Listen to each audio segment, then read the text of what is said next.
Francisco asks, do you think that your 4-bus mixing method is doable ITB? Well, I don't know about whether it can all work to the depths that I'm creating by the use of the parallel and the send returns, returning to sometimes other compressors. But certainly it works in the hybrid, because we've been doing that now for about 6-8 months, and the hybrid approach has no problems, meaning that once we send the buses, everything is summing to 4 different summing buses, summing mixers. And once I leave Pro Tools, nothing comes back. So they all sum, and then I process all 4 of the mixers. So is it doable in ITB? I don't know for sure. My suspicion is no. But certainly in the hybrid it works fine. Roderick, he says, I always have problems with using reverb. I can never seem to get the sense of space that commercial recordings have, big and open, but not obviously reverby. Do you use lots of different reverbs in individual instruments, or so that it becomes an aggregate effect, or do you use just a couple of global verbs? I have 1, 2, 3, somewhere between 4 and 5 verbs at my disposal off the sends, and they all go in different lengths. I have one that is very short and roomy, kind of an old sound from a Lexicon 200. It's kind of a roomy thing, very short. And then I have a PCM 81 where I get my long reverb that I made. It's a patch that I made, but it's a very long, generally a very long reverb. It can be a big plate, it can be a huge hall. Then I have the EMT plate that we have, Electric Lady. I have a choice of 2, well, more than that, but there's 2 great plates that I use all the time. And those are generally go into a short delay and then into the plate. That is either very short or very long, depends on the song. And then I have an altiverb, and again, it depends on the record I'm doing, but the altiverb tends to be allocated to a spring reverb. Spring reverb is a very different sound than all the others. They're kind of grainy, a little distorted. I have that maybe 3 seconds, because you don't really hear the final, you just hear the initial sound. And then I have an M7 that, and again, that can vary depending on the record. I can be using a clear ambience, which is very little reverb, if at all, or a patch that I made that is a longer reverb, or even the A&M Studio, which is nice. So, but what's really going on where you're feeling that depth is, it's just, I don't have it on all the instruments. I think what you're hearing is just the compression, the depth being created by the compression, and quite often just by the very sound that I've been given.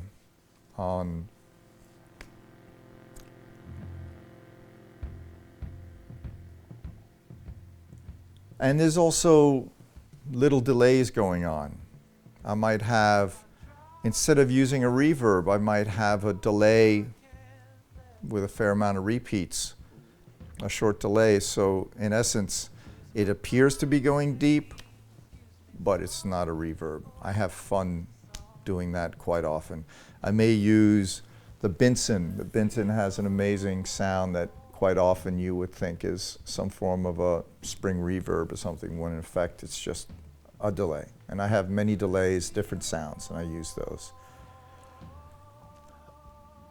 I think it's just a matter of choosing wisely and carefully how much reverb you put on something. If you hear it, back it off. That's basically the rule of thumb for me, unless I want to hear it.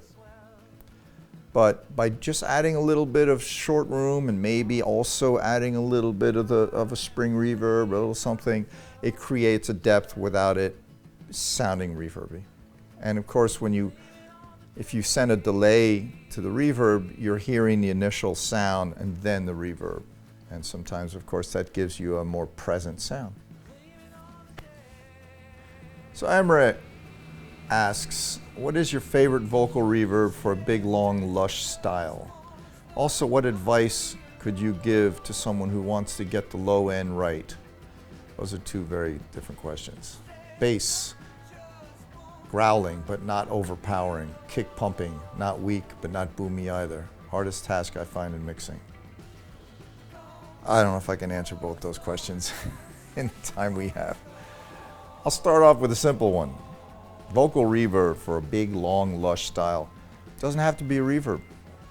Quite often I have a stereo delay that's just going back and forth. You know, at maybe 350 milliseconds or 400 or sometimes 600. Or sometimes it's just, it's at 125 or something, and it's repeating back and forth. But it just sits underneath, it's percolating underneath. And I might have that going to a reverb, and that's it. So you're hearing the initial presence, but then this spread. And if I want something really subtly to feel like it's even lasting longer, I'll just send a little bit of the really big plate, just a very small amount of it. And so you hear just at the end an inference of something still trailing off the vocal or a guitar.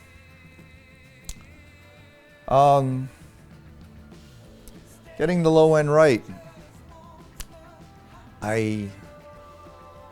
You want the kick and the bass generally. One of them is going to be sitting in the other. So depending on the style of music you're doing. The R&B might have, you know, the kick wrapped around the bass. And if you're doing rock, you're going to have the kick, right, kick wrapped around the bass. And if you're doing rock, it might be the other way around. You want some point. Well, let me backtrack on this one. R&B might be kick wrapped around the bass. No, probably bass, kick wrapped around the bass. Kick around the bass. And it's, you know, it's one of these combinations. You're gonna have something with a lot of point on it or not. And you should have some big enough speakers so you can hear what's going on. I mean, if it's sounding really boomy, what is boom? You might have too much of 100, you might have too much 40. You might just need to attenuate these sounds, maybe compress them a bit so that they're a little tighter sounding. You know, sometimes when a kick is just, it's got that boominess, it's really easy. You get that, you know, you put the plug-in transient designer across it and you can tighten that right up, which is great. You can tighten up a bass with that. You can tighten up acoustic guitars with the transient designer. You can tighten up vocals with the transient designer. It's endless what you can do with the transient designer. So that can often be the right tool for you. That tool is simply just not to let all that bottom end add up. And obviously, you know, if the kick that you have isn't a good kick, you should have yourself a sample that you can have underneath to give it that tightness. It don't always depend on what you're given, because it might be really crappy. Bernardo asks a very interesting question. How do you manage your time with the quality and quantity of your clients? How can you balance the work hours, your clients' time, inspiration, and never lose quality when mixing? What's your daily habit in life? Any advice to keep us with an open heart and focused mind and make great mixes every day? Well, first thing you do in the waking up in the morning is say, this is going to be a great day. And then let it go from there. Nothing gets in the way of my mixing the best potential that that song has to offer. Nothing does. Whether I'm sick, whether I have problems going on, I'm here to mix a song and I want to mix a great job. That's it. Everything else at that point then finds its way to fill in. When I'm done with a mix, I'm ready for the client. The client will come in and we'll talk about it. We'll make comments. He'll listen to the mix I've done, and then we'll get that done in, in a timely fashion till he's happy. And the faster you work at making the comments, the faster the artist or the client producer is going to be happy with what you've done. The inspiration kind of happens every day. Every time I'm hearing a great song, I get inspired. So that's already part of the mixing process. I think that's it. As long as you keep the one focus, which is mixing, finding great songs to mix, and doing a great job, everything else will fall into place.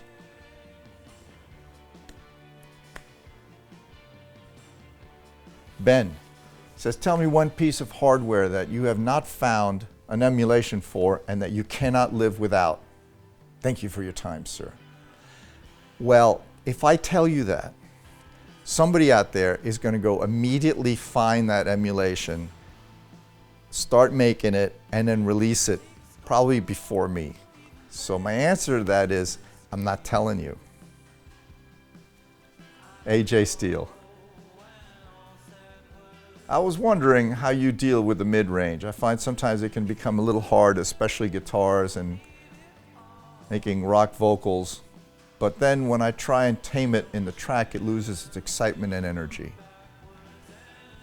I haven't thought about that. I think maybe if you're using too much mid-range, you're not using enough bottom end. Maybe your problem isn't the mid-range, it's that you aren't adding enough bottom end and real top end to your mix, so it's looking really pointed. I mean, when I do rock guitars, I'm pushing 3K or 4K all the way to the right. And then maybe I'm taking some of the top end off.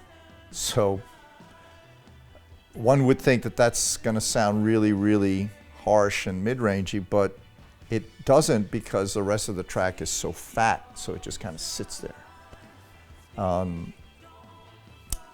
And also, you can put, well, I don't know about guitars, but on vocals, you can put dynamic equalizers in. I use a Hoffa that, and there's other ones. The Waves has a bunch. I mean, you pick whatever you want. They all do basically the same thing.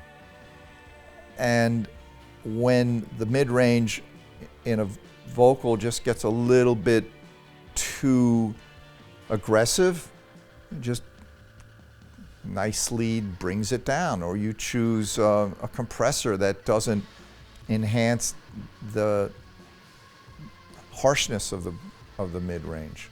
There's a lot of ways, but I don't seem to find a problem. Sometimes I get a track that has just a whole lot of mid-range, and so maybe I'll back off a little bit, but certainly not enough so that it starts to feel tame. But I think you should be focusing more on taking what there is there and fattening up the areas underneath and around it, and then you'll be fine.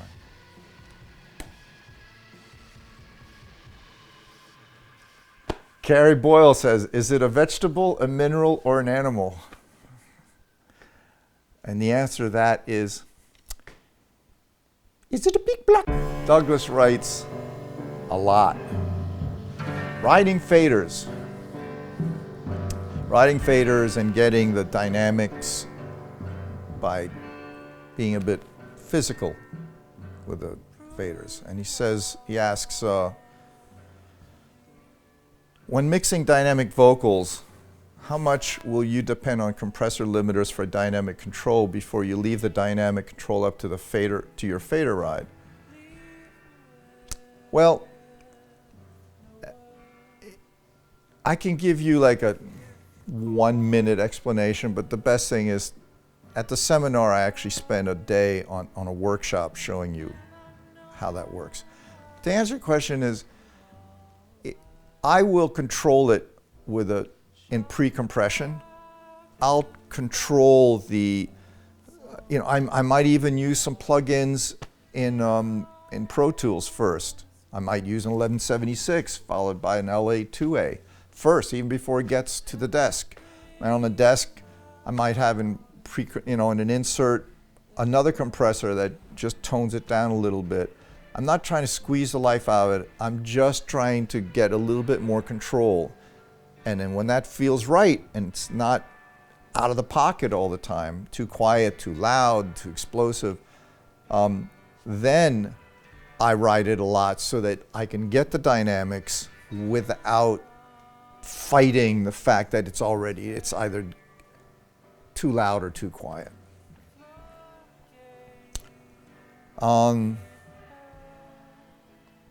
I think that's the simplest answer I can give you and then you'd have to kind of watch me doing the rest.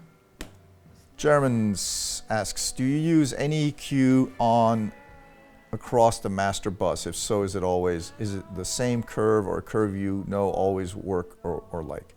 Is it a good idea instead of EQing all the channels needing EQ? Thanks a lot for your time.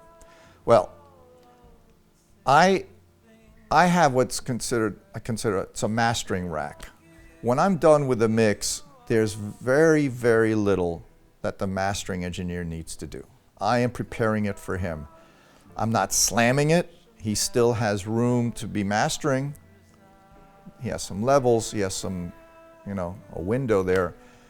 But I don't feel like I should leave it to him to do the final EQing. Because if it needs EQing, I'm going to go, wow, overall. Now it's an overall thing.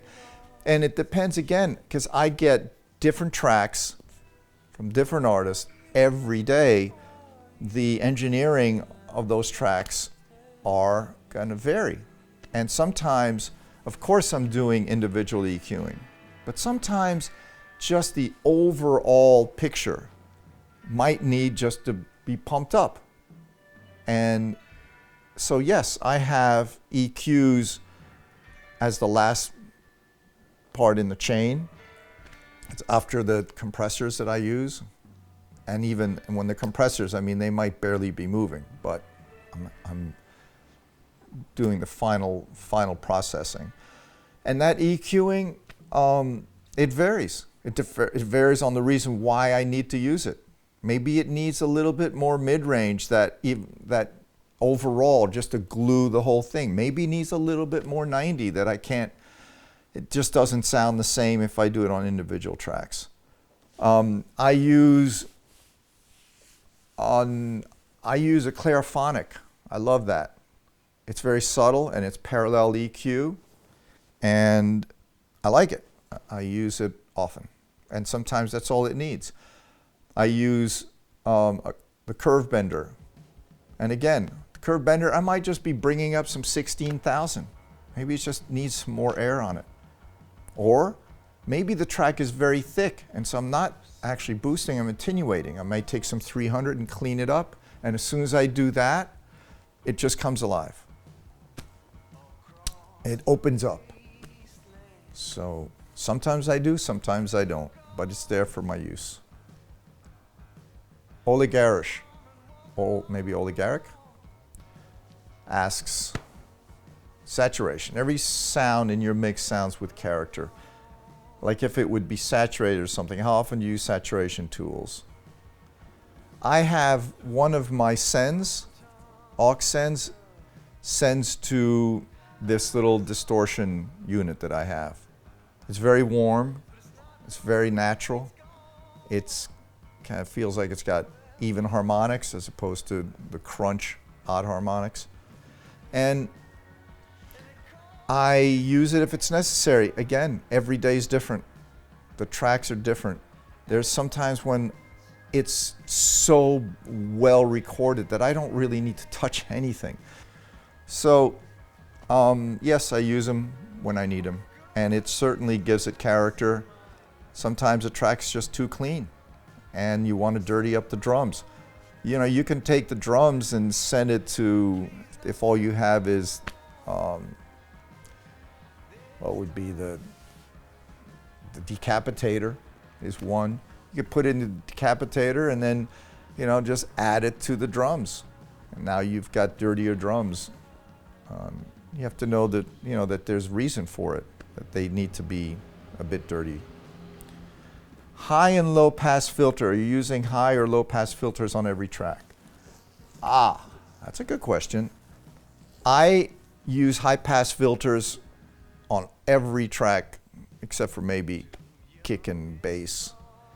And I don't use low. Well, sometimes I may use the low pass filter on the kick because I don't want it to, it's having too much of an influence on my snare sound.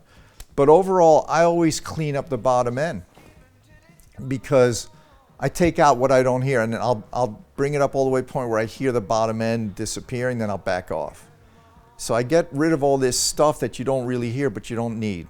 And then that allows my bottom end, my kick, my bass, and any other low end instrument that's supposed to kick in through that point to have that area. And it's not fighting muddiness and low end stuff. Misha, please elaborate Brauerizing a vocal or a track. I would love to know what is the course of action you take on a voice like Chris Martin's. That's too complicated.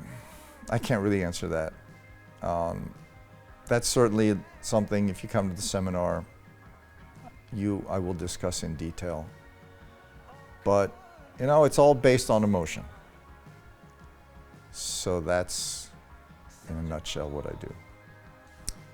Sorry, I can't give you, it's too long an answer.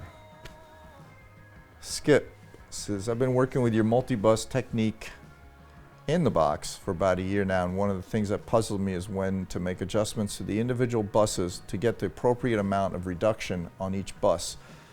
Because sometimes a song has a ton of guitars, but maybe just one twinkly keyboard part, so what I'm sending to C is much hotter than what I'm sending to A, C. C may be reducing too much. At what point in your process do you make these adjustments to the individual buses to get the right amount of compression on each? Well, if you've calibrated them properly where A, B, C, and D all read 0, if I put 5 things, if I bring up 5 instruments, period, that are louder, that are at one level, and I want to bring up another one, I bring up the other one louder so I can hear it.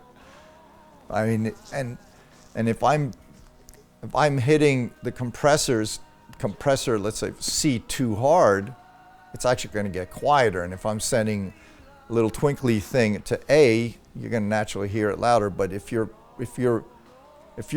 reducing too much, you have a problem. You're reducing too much. So the only time I touch any of the A, B, C, or D is for lowering or increasing the threshold on B on the drums. That's the only one I touch. Everything else, you should be balancing a bit better. I don't know what else to say. The direct answer to your question is I don't touch anything but the threshold on the distressors. And sometimes because they might be hitting too hard, I'll bring up the number towards 5 or 6 or something, and if it's not enough, but I want it to feel like it's grabbing, I'll lower it towards 3 or 2. That's about it.